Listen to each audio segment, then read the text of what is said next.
자, 이제 말씀을 나누는 시간을 갖겠습니다. 말씀 나누기 전에 제가 설교한 동영상들을 모아놓은 것을 쉽게 검색하는 방법을 말씀드리겠습니다. 이렇게 유튜브와 인터넷 두 가지가 있죠. 이 플랫폼, 두 가지 플랫폼이 있는데 이것은 지금 그 스마트폰 베이스로 말씀을 드리는 겁니다. 그래서 두 번째 인터넷으로 들어가셔서 영문자 CIL 소문자죠. 점 찍고 KR 하고 검색을 하시면은 제가 그동안에 설교한 모든 동영상이 쉽게 여러분들께 접근될 것입니다. 그리고 또 한 가지 말씀드릴 것은 제가 이 8월 15일 날 특별 설교라고 드린 말씀을 전한 것이 있는데 그것을 여러분께서 한번 꼭 보시면은 산상수훈뿐만 아니고 앞으로 제가 드리는 모든 설교 말씀을 잘 이해하시는데 큰 도움이 될 거라 생각됩니다. 이제 오늘의 말씀을 시작하겠습니다. 지금 계속해서 주일 설교에서 산상수훈 중에서도 8가지 복 있는 자들과 그들이 받을 8가지 복에 대해서 여러분과 말씀을 나누고 있는데요. 오늘은 그 8가지 복을 말씀드리는 중에서 마지막이 되겠습니다. 화평하게 하는 자. 물론 성경의 순서대로 하면은 의를 위하여 박해를 받은 자가 제일 마지막에 나오죠. 그러나 그것에 관련한 말씀은 이미 제가 의에 줄이고 목마른 자 뒤에 연결을 시켜서 이미 말씀을 드렸습니다. 왜냐하면 같은 의에 관한 거기 때문에 연관성을 갖게 하기 위해서 그렇게 말씀을 전했죠. 그래서 오늘은 산상수훈의 8가지 복 있는 자들 중에서 마지막 순서로 화평하게 하는 자를 살피도록 하겠습니다. 본문 말씀은 마태복음 5장 9절이죠. 화평하게 하는 자는 복이 있나니 저희가 하나님의 아들이라 일컬음을 받을 것임이라. 화평하게 하는 자는 무엇이라고요? 하나님의 아들이라 일컬음을 받는다. 이것을 생각하고 우리가 말씀을 나누도록 합시다. 그래서 화평에 대한 용어 해설을 하겠습니다. 영어는 피스고 히브리어로는 샬롬입니다. 여러분들 잘 아시죠? 샬롬. 그쪽에서 세모 계통의 사람들이 인사말이기도 하죠. 안녕. 만났을 때도 그렇고 헤어질 때도 그렇고 샬롬 그럽니다. 그 아랍 사람들도 거의 같습니다. 살람 이렇게 얘기하죠. 살람 알라이쿰. 하나님 안에서 평화가 있기를 뭐 이렇게 얘기하죠. 그래서 샬롬이라고 나오고 주로 히브리어 샬롬은 어디에 많이 사용되겠습니까? 구약에서 많이 사용되겠죠. 근데 그 구약에서 사용되는 이 샬롬에 대한 한글 성경의 번역은 주로 평강이라고 많이 번역이 됩니다. 그래서 평강의 왕 뭐 이렇게 하죠. 그래서 샬롬, 솔로몬도 이 샬롬입니다.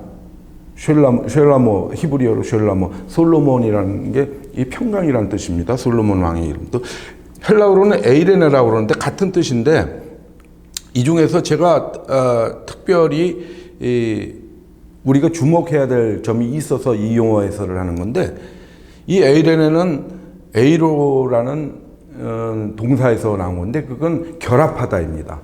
결합하다로부터 화평이 온 것입니다. 그래서 에이레네 화평이라는 뜻에 뭐냐면 하나가 된다는 의미를 갖고 있습니다. 이것이 앞으로 제가 전할 메시지에서 중요한 포인트가 되기 때문에 이렇게 용어 해설을 드리는 겁니다.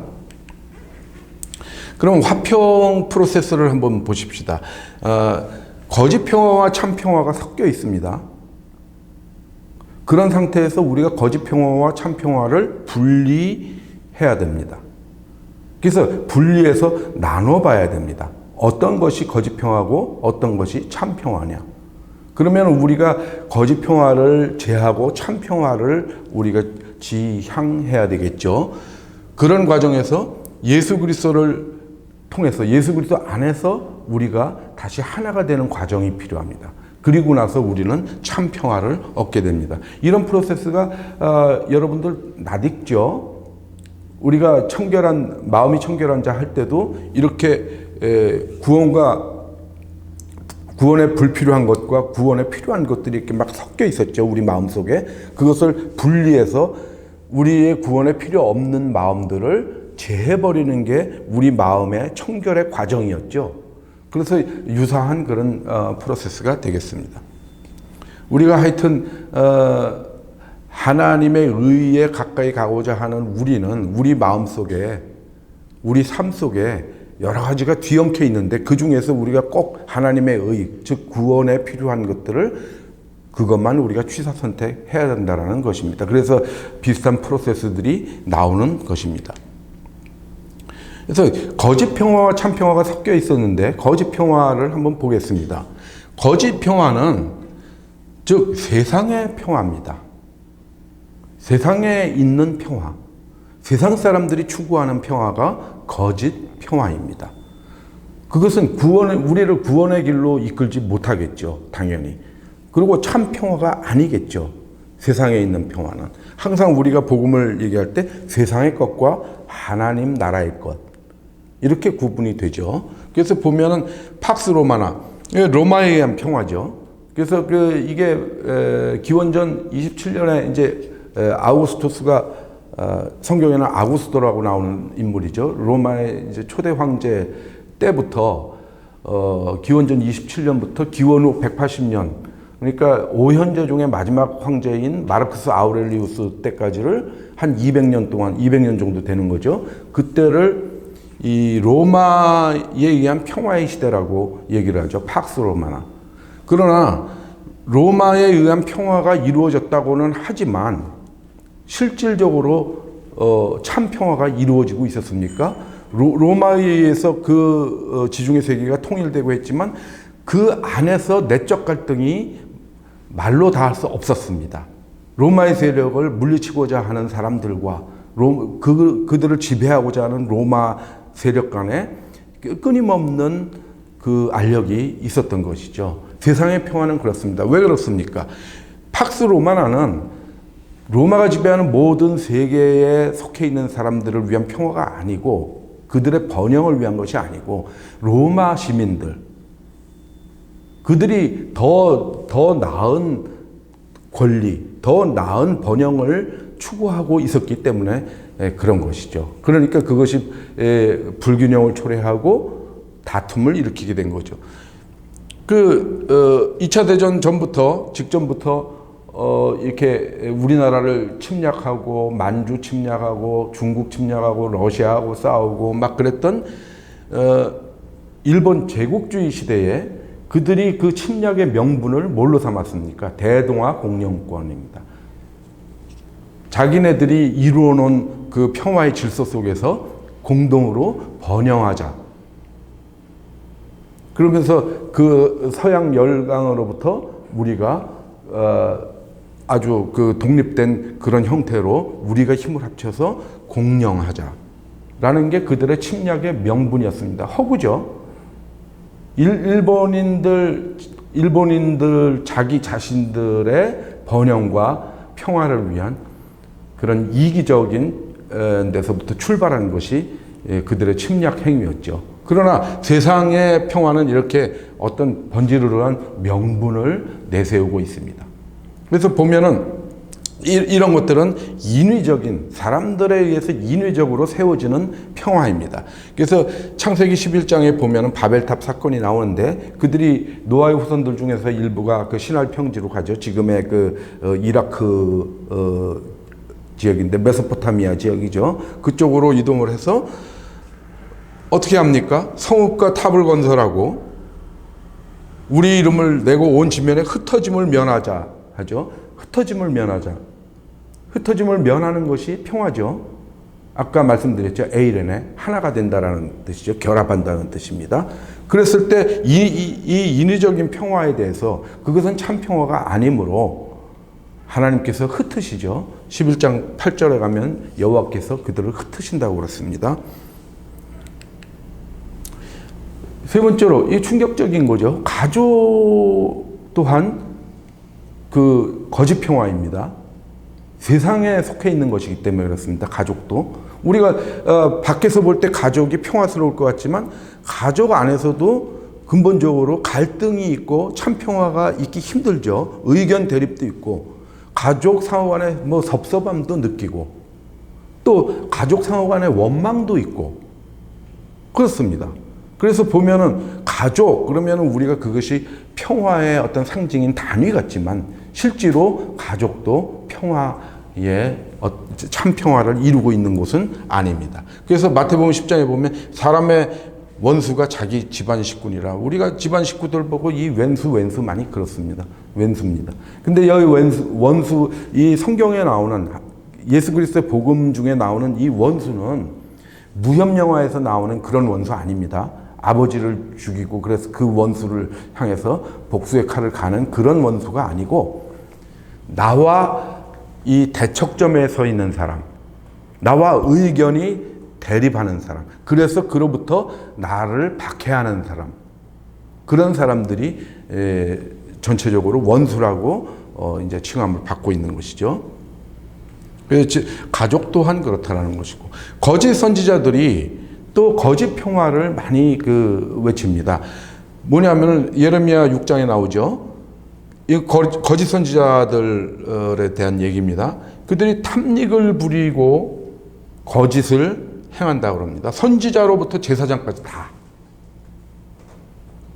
이들이 이스라엘 백성들을 이끌어가는 종교 지도자들이었는데 자기들의 탐닉이 우선한 사람들이죠. 그러니까 거짓 평화를 외칩니다. 그들이 내 백성의 상처를 심상히 고쳐준다는 것은 가볍게 여긴다는 것입니다. 하나님의 백성의 상처를 가볍게 여기면서 말로만 말하기를 평강하다, 샬롬, 그런다는 것이죠. 그러나 평강이 없더라 이겁니다. 실질적인 평강은 없는데 말로만 그렇게 하더라. 23장, 예레미야 23장은 그 유명한 장입니다. 거짓 선지자들에 대해서 그들의 모든 그 행태와 그런 것들을 전부 예레미야서 그들의 행태와 그들을 향한 경고 이런 것들이 다 담겨 있는 게 예레미야서 23장이죠. 근데 거기서 거짓 선지자들이 뭐라고 그러냐면 나를 멸시하는 자에게 여호와를 멸시하는 자에게 뭐라고 그러냐면 너희가 평안하리라 그런다는 겁니다. 그러니까 듣기 좋은 소리만 하는 겁니다. 그러면서 이들이 말하는데 여호와의 말씀이니라 이런다는 겁니다. 여호와의 말씀을 도둑질하는 거죠. 그래서 너희가 여호와의 말씀을 도둑질한다고 예레미야서 23장에서 경고하고 있죠. 그리고 여호와의 말씀이라고 너네가 그러는데 너네가 여호와의 회의에 참여했어? 너네가 여호와의 말씀을 들었어? 듣고 얘기하는 거야? 너네 마음대로 얘기하는 거잖아. 너네 마음대로 얘기하는 거잖아 라는 게 16절이고 18절에는 너네가 여호와의 회의에 참여했냐 그런 말씀이 나오죠. 그래서 우리가 이제 말씀을 들을 때도 저 말씀이 성경을 기반으로 하고 있는 철저한 하나님의 말씀인가 아니면 자기 마음대로 해석해서 나오는 말씀인가 그런 것들을 우리가 좀 구분하려는 노력이 필요하겠죠. 그래서 이 거짓 평화는 참 평화에 대한 역행입니다. 그래서 하나님께서 말씀하시기를 선한 길 거기가 어딘지 알아보고 그리로 가라 이랬죠. 선한 길로 가면은 너희 심령이 평강을 얻으리라. 화평을 얻는다라는 것이죠. 다 같은 말입니다. 그렇게 얘기했을 때 그 여호와의 말씀을 들은 이스라엘 백성이 뭐라고 대답합니까? 우리는 그리로 가지 않겠노라. 선한 길로 가지 않겠다. 무슨 배짱인지 모르지만 그렇습니다. 그래서 이것이 선한 길로 가서 얻는 평강이 참 평화죠. 그리로 가지 않는 것은 그래서 자기 나름대로 그것이 평화라고 생각하는 것들은 다 거짓 평화입니다. 그것은 바벨탑이고 그것은 팍스 로마나고 혹은 요즘에 얘기하는 팍스 아메리카나 미국에 의한 평화 뭐 이런 것들이죠. 다 그것이 거짓 평화인 것입니다. 선한 길로 가고 있지 않는 것들이기 때문에 그렇습니다. 그러면은 아까 그 거짓 평화와 참 평화가 있었는데 그 거짓 평화와 참 평화를 나누는 과정이 필요하다고 했습니다. 분리의 과정을 보겠습니다. 누가복음 12장에 보면은 예수님께서 말씀하시는 거죠. 내가 세상에 화평을 주려고 온 줄로 아느냐. 그리스도는 우리의 화평이라고 얘기를 하는데 에베소서 2장에서는. 근데 누가복음에서는 예수님께서 화평을 주려고 온 줄 알아? 아니야. 이렇게 얘기하는 것이죠. 도리어 분쟁하게 하려 함이로라. 이 분쟁이라는 말이 잘 번역된 말이 아닙니다. 여기서는 분리라고 해야 됩니다. 왜냐하면 제가 이렇게 헬라어를 가르치고 하는 건 여러분들이 이걸 꼭 알라고 이렇게 아시라고 이렇게 적어 놓은 건 아니고요. 아까 에이레네를 설명했을 때 하나가 된다는 뜻이 있었죠. 여기서 분쟁에 관한 헬라어는 디아메리조입니다. 이것은 분리하다입니다. 분리하다. 그래서 영어로는 디비전입니다. 이렇게 나누는 겁니다. 이렇게 분쟁이라고 그러면 이렇게 막 맞서서 싸우는 것 같은 느낌이 들잖아요. 쟁이라는 게 싸움이니까. 근데 이것은 그냥 분리입니다. 그래서 이 화평을 주려고 온 게 아니고 너네를 나누기 위해서 왔다는 거예요. 거짓 평화와 참 평화를 나누기 위해서 왔다라는 것입니다. 그래서 보면은 마태복음 10장에 보면은 내가 너희에게 화평을 주려고 온 줄 생각하느냐? 아니라 내가 검을 주러 왔다. 검은 무엇입니까? 나누는 것이죠. 검은 가르는 것입니다. 검을 주러 왔다는 겁니다. 그래서 그 다음 절에 보면은 사람이 아버지와 딸이 어머니와 며느리가 시어머니와 불화하게 하려고 하는 거다. 내가 온 것은. 그때 불화라는 말이 뭐냐면은 헬라어로 디카조, 가르다라는 뜻입니다. 그 상응하죠. 너네들한테 검을 준다. 검이 가르는 거죠. 그것은 뭐냐면 분리한다는 것입니다. 너네 붙여서 싸우게 하는 게 아니고, 그러니까 분쟁과 분리가 엄연히 다른 건데 우리는 분리라고 생각을 해야 됩니다. 그래서 나누는 것입니다. 그러면 이 사람들이 나눠져 있죠. 거짓 평화에 속하는 사람과 참 평화에 속하는 사람들이 나눠져 있게 됩니다. 예수님께서 갈라놓으셨습니다. 그런데 그 갈라진 그 둘을 나중에는 뭐냐면은 그들을 변화시켜서 그들을 다 새 사람으로 만드셔서 그리스도 안에서 하나가 되게 하십니다. 거짓 평화에 있던 사람들도 그 속에 속하던 사람들도 변화해서 새 사람이 돼서 참 평화에 속하는 사람들로 바꾸셔서 그리스도 예수 안에서 하나로 되게 하시는 것입니다. 그래서 나눠져 있던 그들이 어떤 상태입니까? 원수죠. 아버지와 아들이, 딸과 어머니, 시어머니와 며느리가 원수죠. 원수였던 상태였죠. 뭐냐면 다 의견이 다르고, 나는 예수님을 따를래. 나는 세상을 따를래. 이렇게 각각 다르고 대립하고 세상을 따르고자 하는 사람들이 예수를 따르고자 하는 사람을 박해하고 뭐 그랬을 테니까 그 원수들이 뭐냐면은 전에는 멀리 있었지만 그리스도 예수 안에서 그리스도의 피로 가까워진 거죠. 그래서 여기 나오죠. 방금 말씀하신 대로 그는 우리의 화평이신지라. 예수 그리스도는 우리의 화평이라는 겁니다. 아까 나눈 것은 둘로 하나를 다시 만드는 것이죠. 원수된 것, 그 중간에 막힌 담을 자기 육체로 허시고 자기 안에서 한 새 사람을 지어 화평하게 하시고 이 원수된 이 둘을 그리스도 예수 안에서 하나의 새 사람을 지어서 화평하게 하신다는 것입니다. 이 역사가 이루어지는 것입니다. 예수님께서 오셔서 새 사람, 이 새 사람은 뭡니까? 거듭난 사람이죠. 옛사람에서 거듭나서 새 사람이 되게 하시는 거죠. 이 에베소서 2장 13절에서 16절 이 말씀만 가지고 제가 자세히 설명드리자면은 이 말씀만 가지고도 1시간짜리 분량의 설교입니다. 그런데 제가 이 말씀을 여러 군데에서 여러 번 이제 파트별로 했고, 이것을 총 정리한 말씀이 제가 8월 15일 그 특별 설교이죠. 거기에서 제가 도표로 정리를 하면서 여기에 관련된 모든 말씀들, 그런 것들을 잘 그러면 조금 제가 교만한 거죠. 열심히 설명을 했습니다. 그것을 보시면은 이런 말씀들이 잘 이해가 되리라 생각합니다. 그래서 맨 마지막 절을 보면은 원수된 것을 소멸시키는 것은 무엇입니까? 그 원수된 아들과 아버지, 딸과 어머니, 그런 사이에 막힌 담, 이것을 허는 것은 무엇입니까? 예수 그리스도의 피요, 예수 그리스도의 육체, 즉 십자가입니다. 십자가에서 달려 돌아가신 예수로 인해서 우리가 그 원수된 것을 소멸할 수 있는 것입니다. 그래서 우리가 항상 원수인 것은 원수로 끝나지 않고 그 원수된 관계가 십자가로 소멸될 수 있기 때문에 우리가 원수를 사랑하고 우리를 박해하는 자를 위해서 기도하고 축복할 수 있는 것입니다. 그래서 하나 되는 과정이 있습니다. 하나 된 뒤에 우리가 비로소 참 평안을 얻게 되는데, 참 평화에 대해서 세 가지를 살펴보도록 하겠습니다. 첫째로 예수 그리스도의 평안입니다. 예수 그리스도.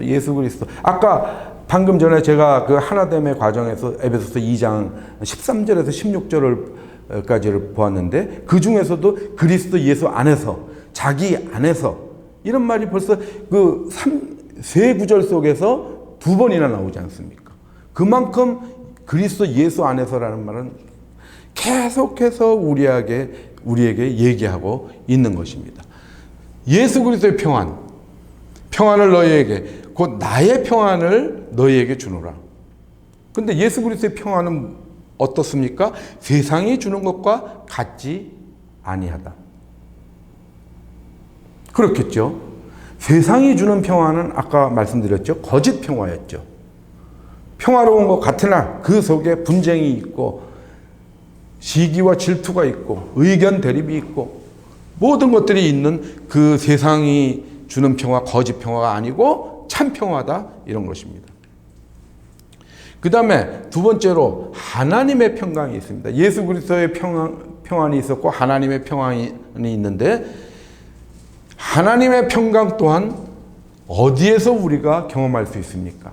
예수 그리스도 안에서입니다. 빌립보서 4장 7절에 보면, 그리하면 모든 지각에 뛰어난 하나님의 평강이 그리스도 예수 안에서 너희 마음과 생각을 지키시리라.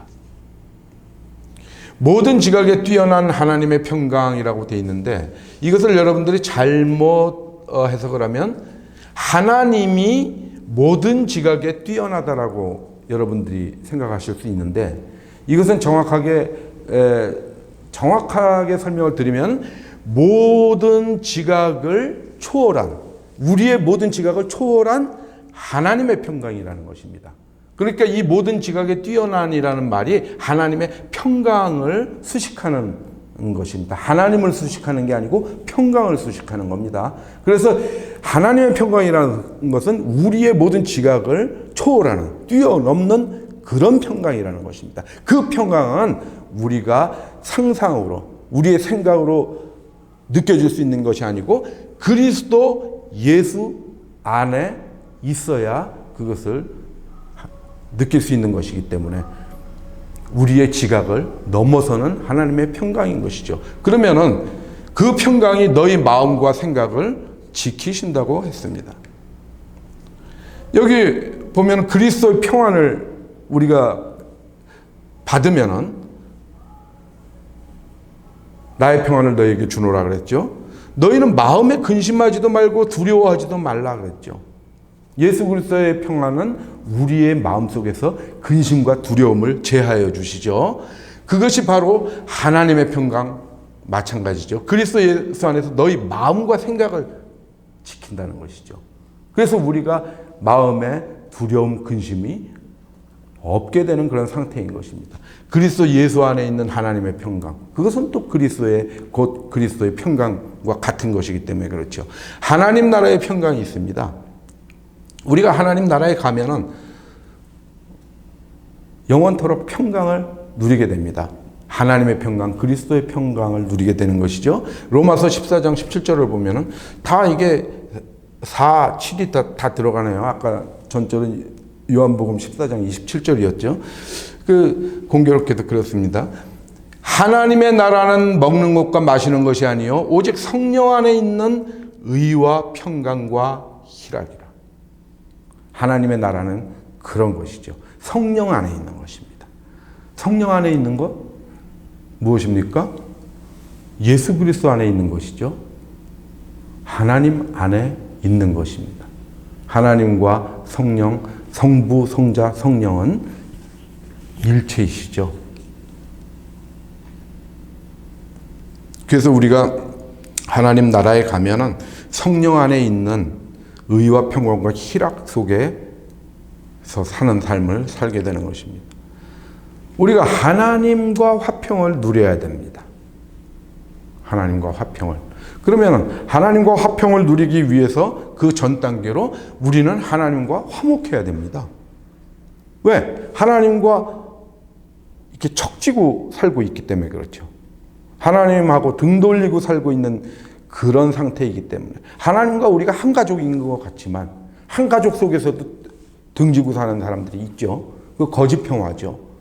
거짓 평화 속에 있던 하나님과 우리가 화목하게 되어서 서로 마주보고 화목하게 돼서 화평을 함께 누리는 그런 단계가 되어야 되는 것입니다. 그래서 화목이라는 것을 얘기하는 헬라 카탈로스는 우리가 다른 점들을 혼합하는 것입니다. 그래서 갖게 되는 것입니다. 그런 뜻을 갖고 있습니다. 그래서 고린도후서에서 보면은 너희는 하나님과 화목하라. 화목이 먼저니까. 하나님과 화평을 누리려면은 하나님과 화목하는 단계를 가져야 되니까 너희는 하나님과 화목하라. 누구는 뭐 하나님과 화목하고 싶지 않습니까? 그건 내 마음대로 됩니까? 하나님 우리 화해합시다. 이러면 하나님께서 그래 우리 화해하자. 그럽니까? 그걸로 화해가 됩니까? 우리의 죄가 큰데 우리의 죄가 커서 하나님의 영광에 도저히 이르지 못할 존재들인데 그러므로 누가 필요합니까? 예수 그리스도가 필요한 거 아닙니까? 왜? 구세주니까. 예수 그리스도. 예수 그리스도를 우리가 믿음으로 우리가 구원을 받게 되는 것이니까 반드시 우리는 예수 그리스도라는 매개체가 필요한 것입니다. 그런데 우리가 먼저 아닙니다. 하나님께서 우리의 필요함을 아시고 예수 그리스도를 보내주신 것입니다. 그래서 보십시다. 우리가 우리 마음대로 하나님과 화목하게 된 것이 아니고 우리가 원수 되었을 때 가스 애님입니다. 이건 하나님의 왼수입니다. 이게 우리가 하나님의 원수 되어 있는 상태에서 그 아들의 죽으심을 통해서 하나님과 화목하게 되었다라는 것입니다. 그냥 된 것이 아니고 하나님의 아들의 죽으심으로 우리가 하나님과 화목하게 됐다는 것입니다. 하나님께서는 우리와 화목하시려고 자기 아들을 보내서 죽이셨다는 것입니다. 그러나 거기서 끝나지 않고 다시 살아나게 하심으로 우리가 구원을 받게 그렇게 해주신 것이죠. 이렇게 제가 성경 말씀을 이렇게 막 뛰어넘어가죠. 다 읽고 하면 시간이 많이 걸리니까. 그러나 여러분들은 이 성경 구절들을 최소한 여기 제가 강론할 때 나온 성경 구절들을 한 번씩 찾아보시고 그 풀 텍스트를 한 번씩 읽어보시고 사색하는 시간을 좀 가졌으면 좋겠습니다. 시간을 그렇게 조금 바쁘시더라도 조금씩 내시면은 우리 신앙생활에 많은 도움이 될 거라고 생각을 합니다. 그래서 로마서 5장 1절에서는 하나님과 화평을 누리자는 것이죠. 화목하게 된 다음에. 그것을 로마서 5장 11절에서 이렇게 얘기하고 있죠. 우리로 화목을 얻게 하신 우리 주 예수 그리스도로 말미암아 통하여라는 거죠. 쓰루입니다. 항상. 우리로 화목을 얻게 하신 우리 주 예수 그리스도를 통해서 하나님 안에서 또한 즐거워하느니라. 우리 주 예수 그리스도께서 하나님과 화목을 얻게 하셨죠. 뭘로? 자기의 죽으심으로.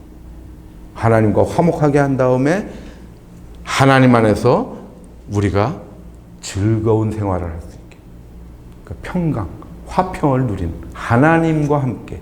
하나님 안에서니까요. 하나님 안에서 우리가 즐거워하는 거니까 하나님과 함께 화평을 누리는 것이죠. 여기서도 또 뭡니까? 하나님 안에서죠. 항상 그 안에서, 하나님 안에서, 예수 그리스도 안에서, 성령 안에서.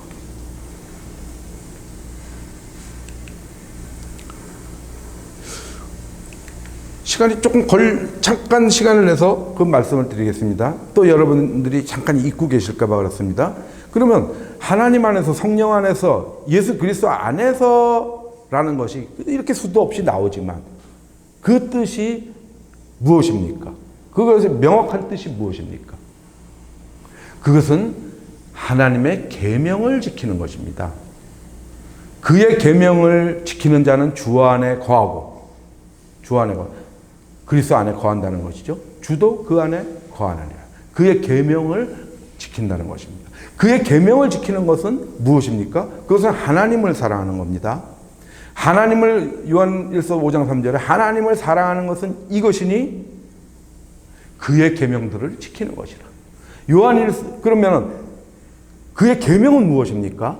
요한일서 3장 23절에 그의 계명은 이것이니 그 아들 예수 그리스도를 믿고 그 이름을 믿고 그가 주신 계명대로 서로 사랑할 것이니라 입니다. 그러니까 하나님의 계명은 서로 사랑하라인데 그것을 지키면 하나님의 계명을 지키는 자니 하나님을 사랑하는 것이죠. 하나님을 사랑하는 것은 그의 계명을 지키는 것이라고 그랬으니까 그러면 요한일서 3장 24절에서는 방금 전에 얘기한 그 하나님의 계명이 서로 사랑하라인데 그 계명을 지키면 하나님 안에 있다.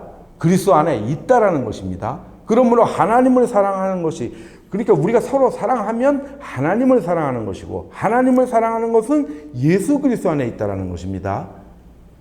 그것을 우리가 여러 번 반복해서 말씀을 드리더라도 부족함이 없는 것이 그것이 가장 중요한 메시지이기 때문에 그렇습니다. 우리가 서로 사랑하라. 어떻게?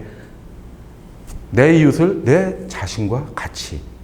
그것이 가장 큰 계명이고 오직 유일한 계명이기 때문에 그렇습니다. 예수님께서 남겨주신 오직 유일한 계명이죠.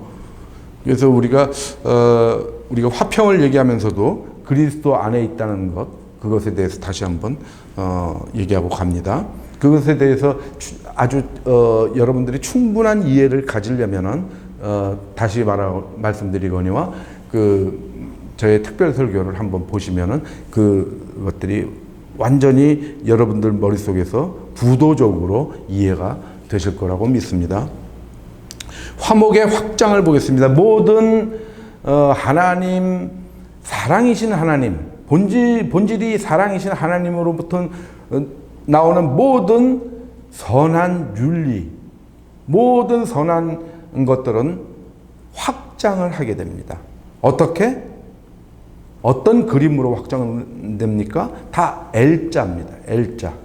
하나님으로부터 우리에게 와서 우리로부터 옆으로, 세상으로, 이웃으로, 성도 간에 수평적으로 확장이 되는 것입니다. 그것은 하나님의 사랑으로부터 나오는 긍휼, 애통하는 자에 대한 위로, 그렇죠? 그런 것들이 모두 하나님의 사랑으로부터 나오는 것들이기 때문에 하나님으로부터 출발해서 예수 그리스도를 거쳐서 더 증폭되고 우리에게 도달해서 우리가 세상을 향해서 그것을 확장시켜 나가는 것입니다. 모든 것이 다 그 간단한 그래프, L자 그래프의 형식을 띠고 있습니다. 그래서 여기서 보면은 하나님께서 우리와 또 세상과 화목하고 싶어 하셨습니다. 우리가 하나님하고 등 돌리고 세상이 하나님으로부터 등 돌리고 가더라도 하나님께서는 화목하고 싶어 하셨습니다. 우리와 세상과. 왜? 하나님은 사랑이시니까 그렇습니다. 세상을 사랑하시고 우리를 사랑하시니까. 그래서 그 아들을 화목제물로 우리에게 보내셨습니다. 그래서 우리가 성도가 된 것입니다. 성도, 세인트, 거룩한 자들이라는 것이죠. 참 과분한 그런 명칭이죠. 성도라는 것이. 그래서 고린도전서 1장 2절에 보면 성도를 어떻게 표현합니까? 그리스도 예수 안에서 거룩하여진 자들입니다. 그리스도 예수 안에서 거룩하여진 자들입니다. 어떻게 거룩하여질 수 있습니까? 그리스도 예수 안에 들어가면, 왜? 그리스도 예수가 화목제물이므로 그 제물 속으로 우리가 들어가면 거룩하여져서 우리가 거룩한 산제물의 자격을 갖게 되는 것이죠.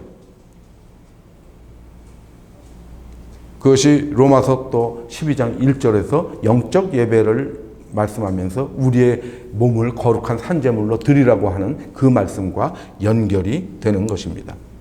그런 우리는 화목제물로 받아서 거룩하여진 우리 성도는 세상에 대해서 화목하게 할 직분을 가지게 됩니다. 그 화목 직분이라는 건 세상과 하나님과의 화목을 얘기하고 있습니다. 그래서 화목제물에 관해서 보겠습니다. 요한 1서에 보면은 화목제물을 설명하고 있죠. 사랑은 여기 있으니 우리가 하나님을 사랑한 것이 아니요 하나님이 우리를 사랑하사 우리 죄를 속하기 위하여 화목제물로 그 아들을 보내셨습니다.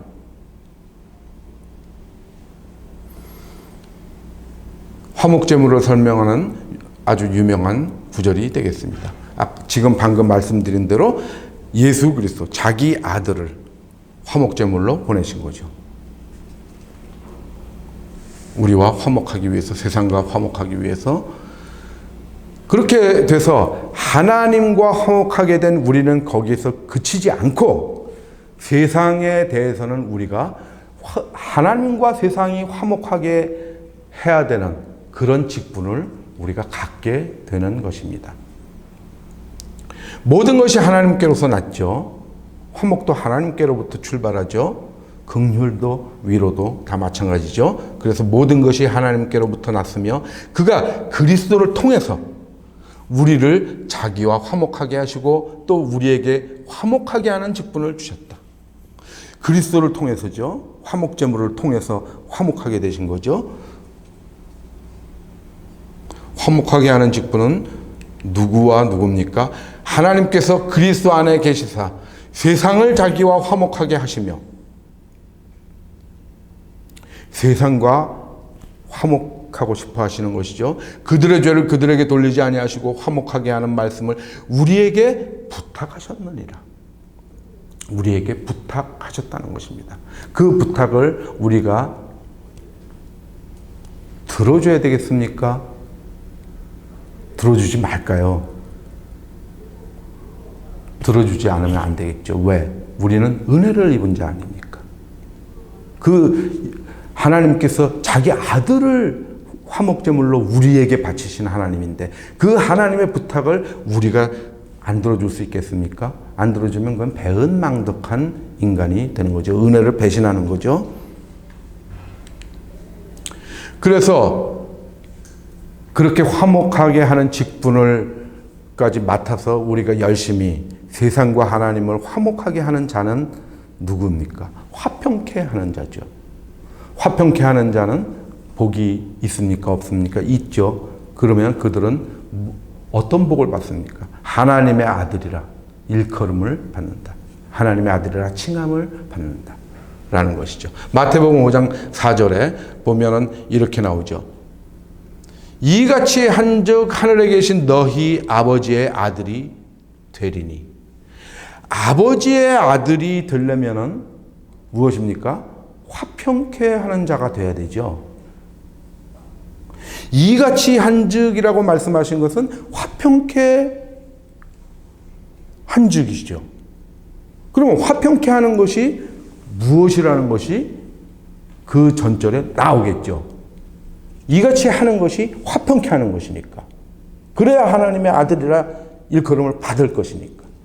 그러면 화평케 하는 것이 무엇입니까? 구체적으로 너희 원수를 사랑하며 너희를 박해하는 자를 위하여 기도하라는 겁니다. 아까 하나가 될 때 나왔죠. 원수된 자들, 우리 식구들 속에서 나와 대립하는 자, 나와 담을 쌓고 있는 자, 우리 친구들 가운데서 나와 대립하는 자, 거짓 평화를 쫓는 자, 참 평화를 쫓는 나를 구박하는 자, 박해하는 자, 그들을 사랑하고 그들을 위해서 기도하라는 겁니다. 그래서 십자가로 그 원수된 것을 소멸시키게 하고 예수 그리스도 안에서 하나가 되게 하라는 것입니다. 그것이 화평케 하는 것입니다. 예수 그리스도 안에서 원수된 것이 하나가 돼서 참 평안을 얻는 그 과정이 화평하게 하는 것이기 때문에 원수를 사랑하고 박해하는 자를 위해서 기도하면, 즉 화평케 하면 너네가 복이 있어서 하나님의 아들이라 일컬음을 받게 된다는 것입니다. 왜? 하나님은 그 해를 착한 애한테만 보내주시는 게 아니고 나쁜 애한테도 보내주시는 거죠. 하나님은 산타클로스하고 다릅니다. 누가 좋은 애인지 누가 나쁜 애인지 다 서로 알지만 산타클로스는 나쁜 애한테는 선물 안 주지만 하나님은 나쁜 애도 사랑하십니다. 그래서 똑같이 해를 비춰주시고 비도 똑같이 주십니다. 그러면서 이 나쁜 애, 불의한 애, 얘가 착한 애, 의로운 애로부터 이끌림을 받아서 원수된 상태를 그 담을 무너뜨리고 하나가 돼서 하나님한테 오기를 원하는 것입니다. 하나님과 화목하기를 원하는 것입니다. 그래서 우리가 화목하는 직분을 갖게 된 것이고, 우리가 이렇게 하면 원수를 사랑하고 그 우리를 박해하는 불의한 애, 이 나쁜 애, 얘들을 위해서 우리가 기도하면 우리가 하나님의 아들이라고 불리운다라는 것입니다. 그렇게 돼서 우리가 아들이 됐죠. 너희가 아들이므로 하나님이 그 아들의 영을 우리 마음 가운데 보내사 아빠, 아버지라 부르게 하셨느니라. 이 아들에 대해서만, 우리가 아들이라 불리는 거에 대해서만도 상당한 말씀드릴 게 많습니다. 그것은 또 나중에 제가 주기도문 강해를 할 때 아들에 대해서 조금 더 시간을 많이 갖고 말씀을 드릴 것인데, 우리가 오늘은 화평하는 자가 아들이 되는 거에 주안점을 갖고 있는 것이죠. 너희가 화평케 하는 자가 돼서 아들이 되었으므로 하나님이 그 아들의 영을, 그 아들의 영이 뭡니까? 예수 그리스도의 영, 곧 성령입니다.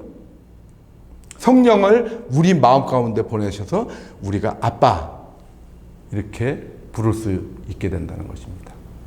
이 아빠 아버지라는 것이 신약 성경에 3번 나옵니다.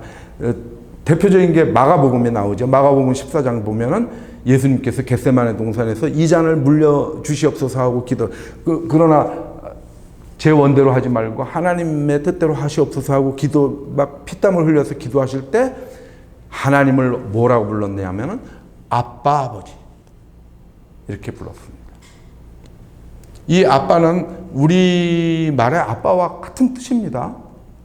가장 친근함을 느낄 때 아버지를 부르는 용어입니다. 아람어입니다. 아람어. 예수님께서 설교하신 말씀이 아람어죠. 그것을 기록한 신약 성경은 헬라어로 쓰여져 있고요. 그래서 제가 헬라어를 이제 여러분들에게 가끔 말씀드리는데, 이것은 그냥 아람어를 헬라어로 그대로 옮긴 겁니다. 아빠. 우리가 그 아들의 영을 받았기 때문에 그 아들이신 예수 그리스도께서 하나님을 부를 때 아빠라고 부른 것과 동등하게 우리도 하나님을 향해서 아빠 이렇게 부를 수 있게 해 주신 것입니다. 그래서 그것에 연계된, 제가 잠깐 물 한 잔 마시겠습니다.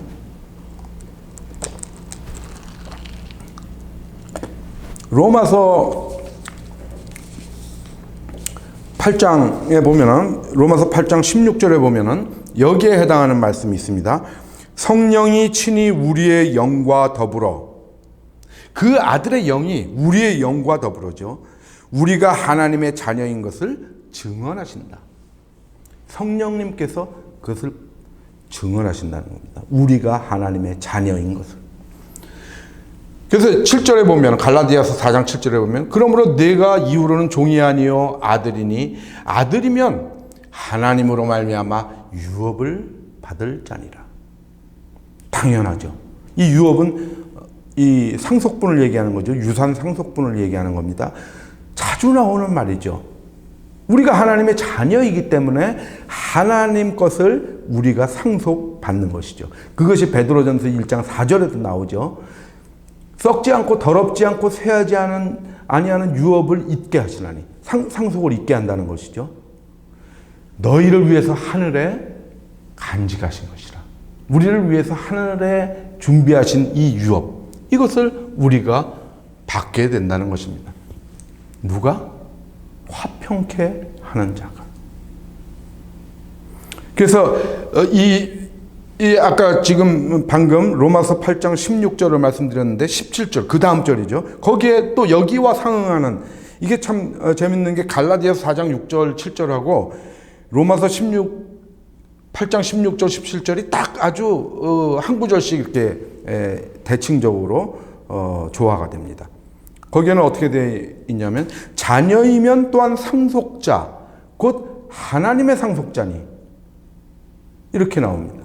상속자에 대해서 얘기하고 있죠. 여기 유업에 대해서 얘기하고, 그리스도와 함께한 상속자라는 것입니다. 그리스도와 함께한 상속자라는 것은 영어로는 코에어라고 그래가지고 공동상속자라는 겁니다. 우리가 예수 그리스도와 공동상속자가 된다는 것입니다. 하나님의 아들이 됐으니까. 우리가 그와 함께 영광을 받기 위하여 고난도 함께 받아야 할 것이니라. 그것은, 그 고난에 대해서는 의를 위하여 박해를 받은 자의 편에서 여러분들께 아주 자세히 설명드린 바 있습니다. 그래서 이걸로 오늘의 이제 제가 전할 말씀은 다 드렸는데, 오늘의 그 골자는 무엇입니까? 우리가 하나님으로부터 예수 그리스도를 화목제물로 받아서 우리가 하나님과 화목하게 되고, 예수 그리스도 안에서 우리가 거룩하여져서 성도라는 호칭을 받았고, 예수 그리스도 안에서 거룩하여졌기 때문에 우리가 예수 그리스도 안에 있는 삶, 즉 거룩한 산제물, 우리의 몸, 우리의 삶을 하나님께 매일같이 바치는 그런 삶을 살아야 되는 것입니다. 그리고 우리가 세상을 향해서는 어떻게 합니까? 이 하나님의 은혜로 하나님과 화목하게 된 우리는 세상 또한 하나님과 화목시키는데 우리가 일조를 해야 되는 것이죠. 그래서 그 직분을 감당해야 되는 것입니다. 그것을 잘 수행하는 방법이 무엇입니까?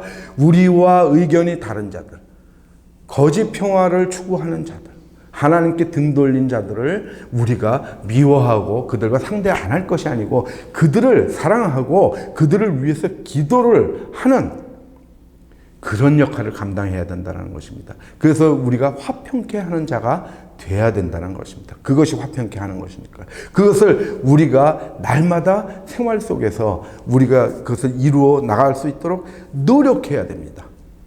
노력해야 됩니다.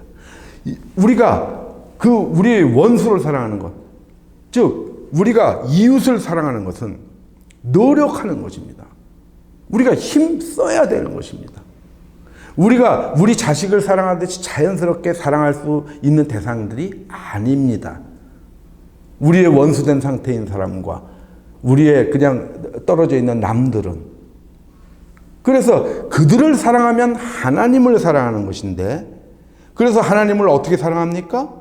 하나님 자연스럽게 사랑합니까? 하나님을 사랑하도록 노력하라고 하지 않았습니까? 내 마음과 목숨과 뜻을 다하여 하나님을 사랑하라고 그랬습니다.